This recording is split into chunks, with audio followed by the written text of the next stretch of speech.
a big jump in entrepreneurship in the last few years in Tallahassee.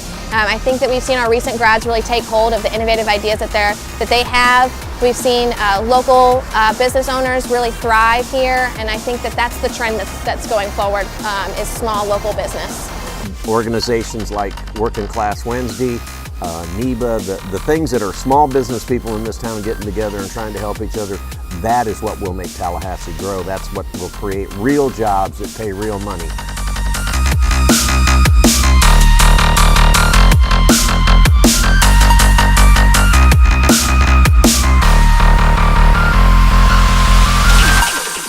Small businesses really is the backbone of the United States of America. To tell young people that there are opportunities out there to start working not only in college and university, but to also start when they're young. We are a city of builders, that we are a true 21st century city where if you want to build something, whether it's a company, whether it is an organization, whether it's a social movement, that Tallahassee is a place that viably you can come to call home and to do those things.